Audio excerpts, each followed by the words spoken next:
Yay! Awesome. Okay. That was recording. Yeah, I'm recording. Right. I'll narrate this and I'll be Beza. Which Beza? You know the one. Wait. No. Okay. What do The you Queen mean? of No. Thunder faces an ANITIDEAN foe. She drifted around lazily among the clouds, lolling around sleepily as she looked over the doings of the mortals below. Life as a Thunder Goddess was, to put it simply, tiring. Taking on a job so far from the mortals wasn't really her preferred choice, but as an obligation, this was where she had none to begin with. Thora Beza adjusted her cap and leaned her head back on the cloud she reclined herself on, sighing softly. She felt her eyelids growing heavy and decided she would succumb to her drowsiness, if only for a moment. She continued drifting by before she felt something wet and damp plant itself firmly on her chest. She fought the urge to open her eyes at the slightest hint of a disturbance, shaking her head and continuing to lie there. But a strange feeling overcame her, like her chest was being bound by chains and her breathing was limited. What? Whack. Tharabase's eyes rocketed open as she gawked at the entity in front of her. She barely even had any time to think or make any more judgments before she flicked the duck off of her chest in a hurried manner, gasping for air. This must be that mallard my sister was talking about. What? Stay back, or face the wrath of Thorabase Dorni! What? Damn it, this foe is much stronger than I thought. What? Suddenly, Therabeza enters. Hello, dear sis. Ah! Therabeza, be careful! Therabeza then pulls out her iconic Therabomza launchers. Go back to whence you came, you vile creature! What? Therabeza launches a Therabomza at the duck, causing an explosion of blood and guts. Are you all right, dear sister? Yes, Therabeza, I am indeed the all right. What? What? What? Oh, so turns out Mallard eats Therabomzas for breakfast. It's true. It's part of their nutritional diet. Just look it up. What do we do now? Thorabeza looked at her sister, desperate for answers.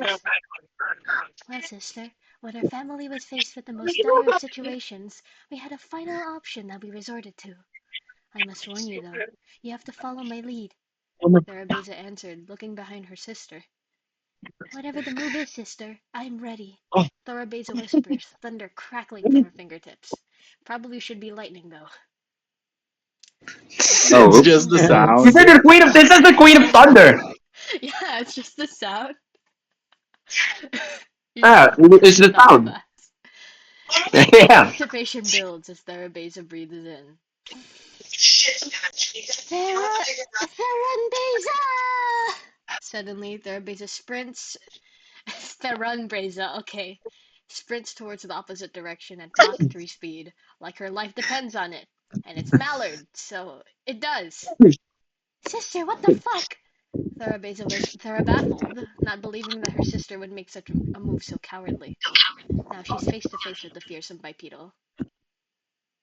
Did I Hello, get that right? Therapista. Yeah, the duck suddenly What? began speaking. Huh? Huh? I was hoping she wouldn't run. Thorabeza, with Thoronir at hand, approached the wily web feet waddler. I like that. That's good. Yeah. Please state your intentions. Mallard quacked and ruffled his feathers to uncover a musical accessory. What? Oh, my Therabeats by Thray. Where did you find this? What? What? So much for the speaking part that lived shortly. In my dear sister's home? But why did you break into there? What? What? You poor thing. You should know better than breaking and entering. Though I may not be a law enforcer because I do not need to do that, I will have to let you off with a warning. What? You should listen to sick of it. Huh, huh, huh, huh. Later that night, Terabeza and Thorabeza feasted on roasted duck. Damn. Then why did she fear the fucking duck? No, Torabeza. Terabeza is the one without the fear. Uh, alright. Okay, Torabeza. Yin Yang Chronicles. Who read this one? I want to read this one. But I made this. Oh, right, okay. You read that one. It Let's go. was a hot. Oh, wait, Yin Yang Chronicles. It was a hot night, and at a motel, two entities lie on a bed. Wait, shit. You what? You what? Maybe you read this one. Oh, I have to get home to. Wait, no, wait. Oh, wait, no. Can I be Trent now? Yeah, Oh, actually, okay. yeah, No, you no. can. Okay. I have to get home to Rebecca. Okay, fine. But the night is still young. Don't do you want to have more fun?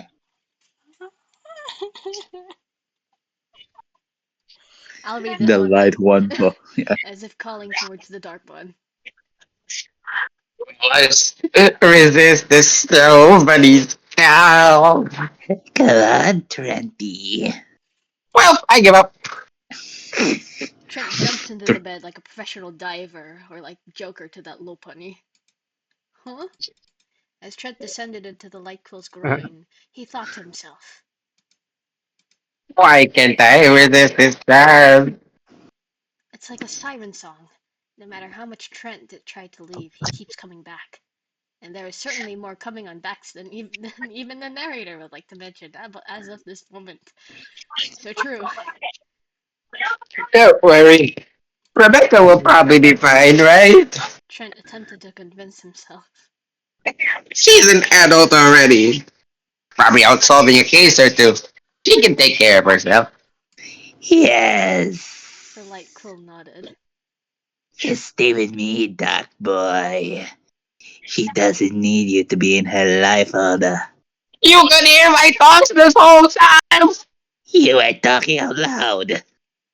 Oh, As Trent lay there by the bed with the light quill cuddling by his side, he can't shake the feeling Dar something was. oh, I did not see that. I'm so sorry. Dars. Dar. Dar. Tarabeza. Dar. Thor. Was wrong with Rebecca somehow. Like a voice is calling out to him that she is in danger and he needs to check on her. Whoops.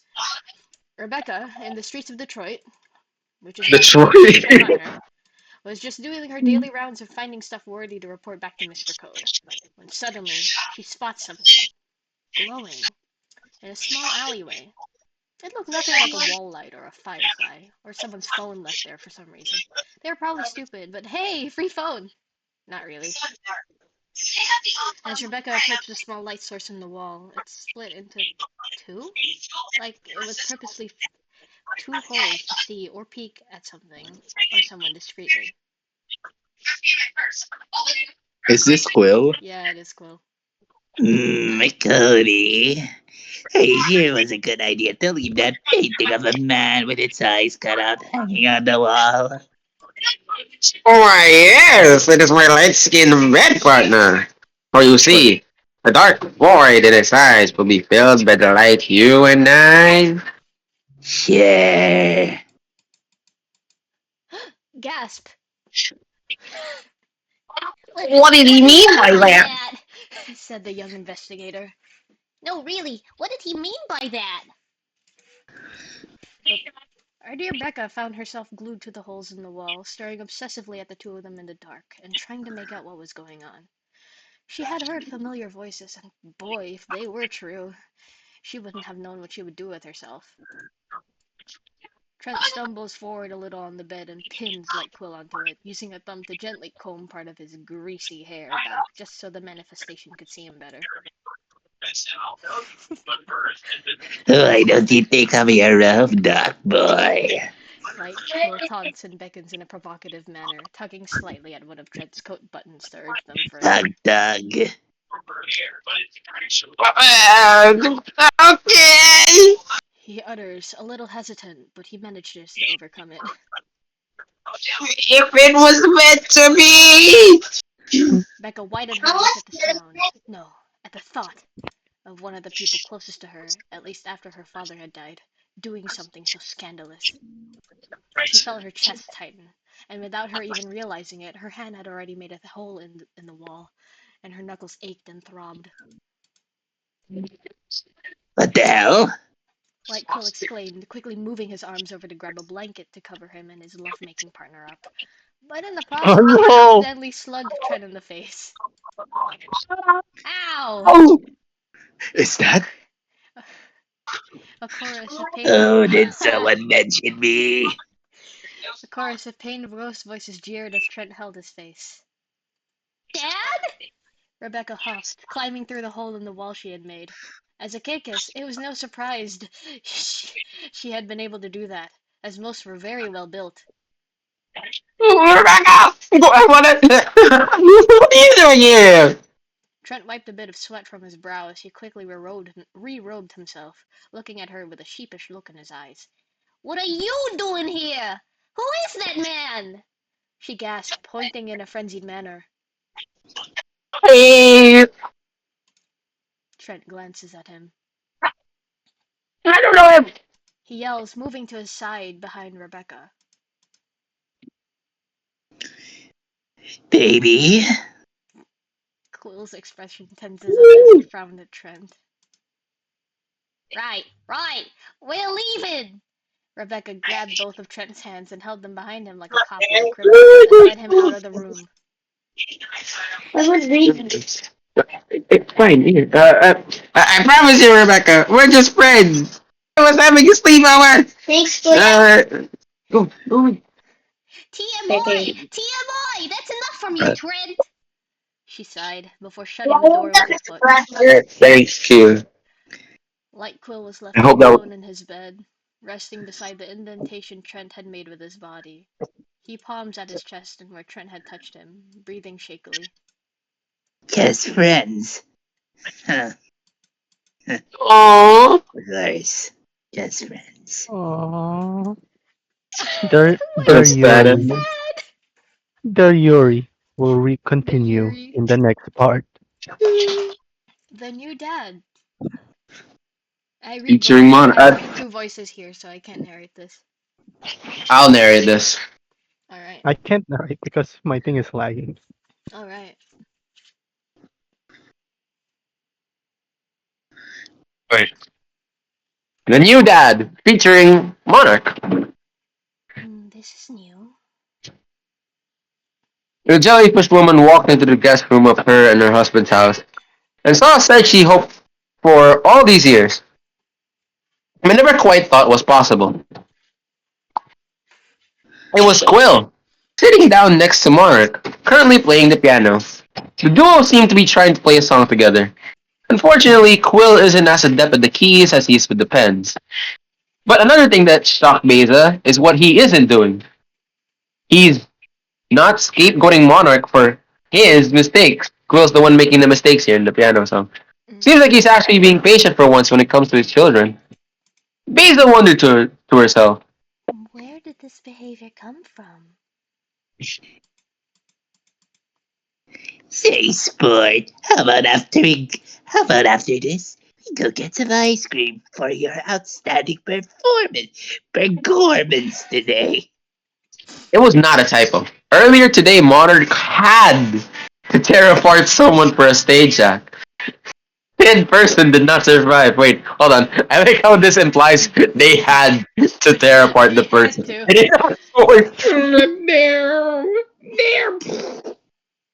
Well, what? You really mean it?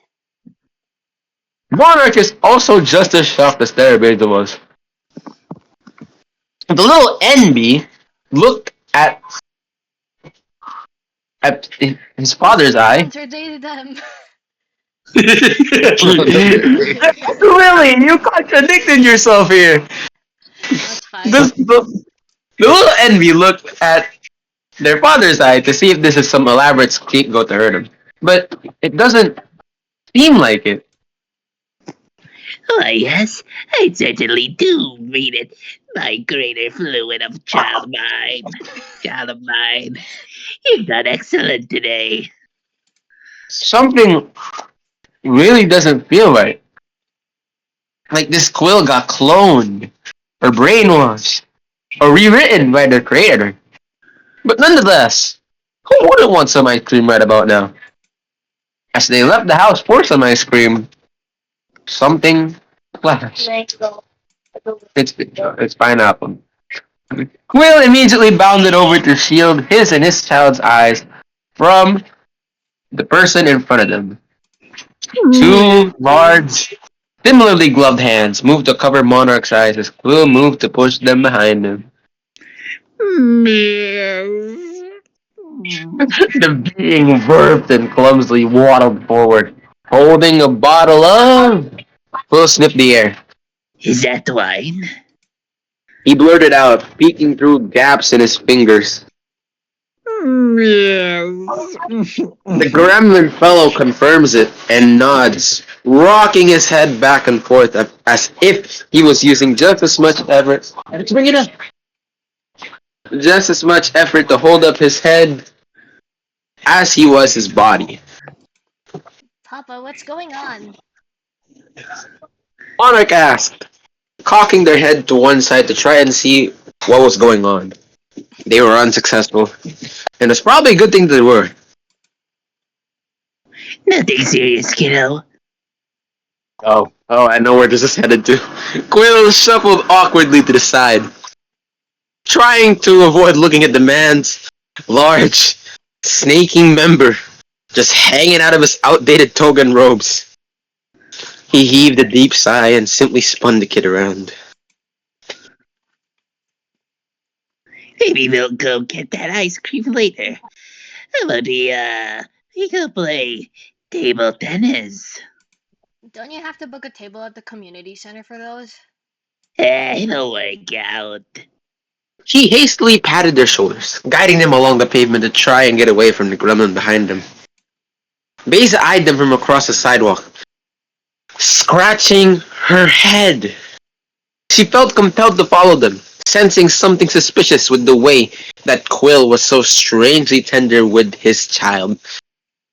The two, and Beza, made their way to the community center, entering through the front door, and Quill went to the receptionist's desk to do a little impromptu booking of a table tennis table for him and his kid. Luckily, it went through, and the two moved to a table to set up their stuff.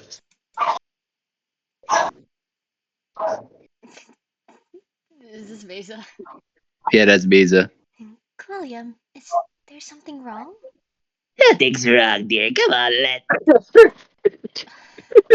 But suddenly, a portal Of opens! course. we're the QIA. That starts with Quill Intelligence Seekers. Nice, Quill. You are under arrest. What? Confused, Beza asked what was going on, until a different Quill arrived. This Quill trapped me in a closet and tried to take over my life. How queer. Beza, sweetie, hi. Shut up! I knew something was wrong. You're no husband of mine. Beza. The two QIA then kicked the nice Quill into the portal. Upon entering the portal, we see an empty home. It was similar to that where Quill and Beza lived, but there was something missing. Nice Quill looked around before finding a photo of him and Beza. He sighs. I miss you. Aww. Oh, he went there because that's the reality where I'm a. Oh, this is actually kind of it was out of nowhere.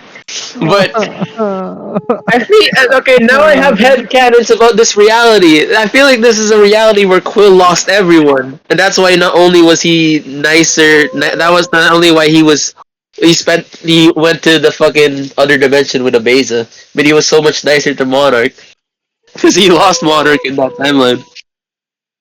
Man. Not this making me cry. Hello. That was deep. Oh my god. Okay. Unfortunately, my thing won't load. Like my reaction won't load, so someone has to narrate this for me. I apologize. I'll narrate it. Thank you. Sorry. Give me a moment. Oh, I remember Lost this. Media. Lost Media. AU Quill lore.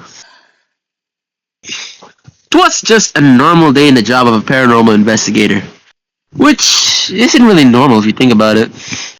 How they manage to keep their cool when they are tasked to investigate anomalies or entities that someone would probably put in their smash or pass a tier list is the true paranormal thing about them. Anyways, wait, hold on. Hold on. The story Uh, begins when a small I mean, individual, usually yeah. speaking in a very convoluted phrases, approach Adam Grimnob Hamill. Oh wait, that's not canon here. Adam Grimnob. Wait. wait. Salutations, Miss Grimnold. I have come here today to ask if you could lend some assistance in my paranormal experience. Please Uh, elaborate more, Mr. What's your name? Willie Wong. She leaned her head and noted it down in her trusty notebook, logging his name among many that she had to come into contact with within her many years of paranormal investigating. She shut the book with a soft thud of the pages slamming together and leaned in to get a better look at the smaller guy in front of her. She felt her lips pucker a little as she wrote his name, almost feeling the need to politely ask if it had two L's or one. But she shrugged it off and played by her instincts. Willie Wong, two L's, not one. Never heard of anyone in town with a name like yours. She decided to start up a bit of small talk, finding the silence a little too uncomfortable to sit in. I'd be surprised if you have. Willie Wong replied, checking his watch, which was aptly decorated with yellow and orange in the form of a duck. He knit his eyebrows at the thought of his siblings, his thoughts meandering around it as he wondered about their whereabouts. I'm not from here. Autumn Mm, nodded and took another look in her book. interesting. So, what do you need my help with? She glossed over her past cases, thumbing at the corners of their pages. I need your help investigating strange happenings related to a certain fellow I was once acquainted with. Got any names? Quill A. Hamilton. The man spied her expression darken a little. But surely she couldn't have known about him yet, could she? Autumn sat with a weird, uneasy feeling for a while, finding it a little strange. She felt that way as he was mentioned. Oh no. What is the What is the matter, Miss Grimnold? You know of him? He was my ex. Ah, so Scarlet is writing this one. Okay. Okay. I don't want to get into the specifics of our relationship. Let me guess, he got you preg? He made me have dreams of my girlfriend and my grandmother kissing. What? The worst part was that I didn't feel disgusted at all. Excuse me? Autumn looked around for her case files. Why are you saying that out loud? I have nothing but disdain for this man. I hate him. Okay. But I also miss him. Aren't you a lesbian? Damn it, what is wrong with me, Ward?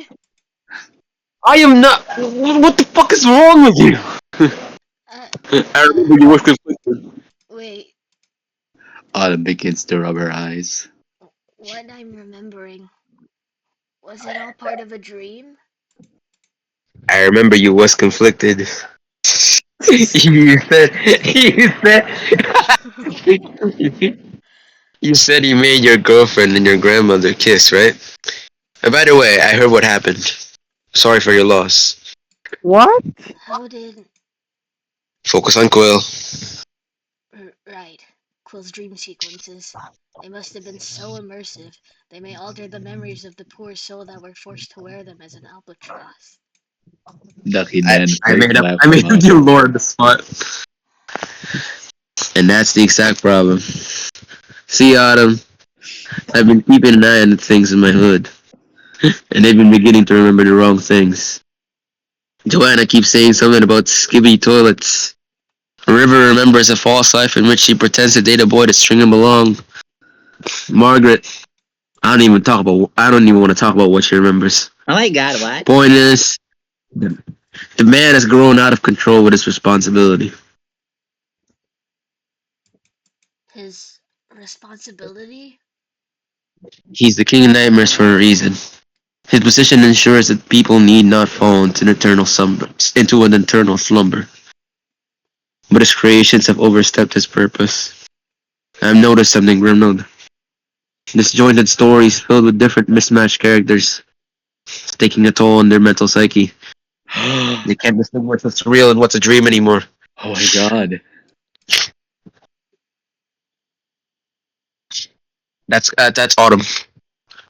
Oh, it, it was affecting me too.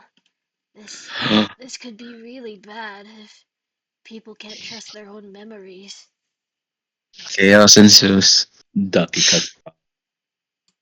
Well, there's time to deal with him later. But I have one of his latest victims waiting outside. I'll call them up now.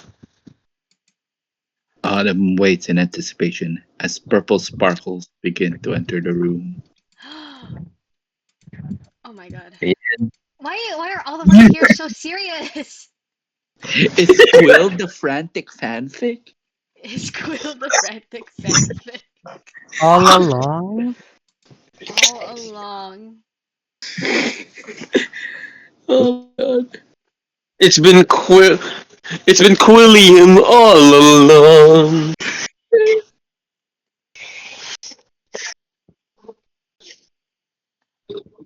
Oh my god. Oh my god.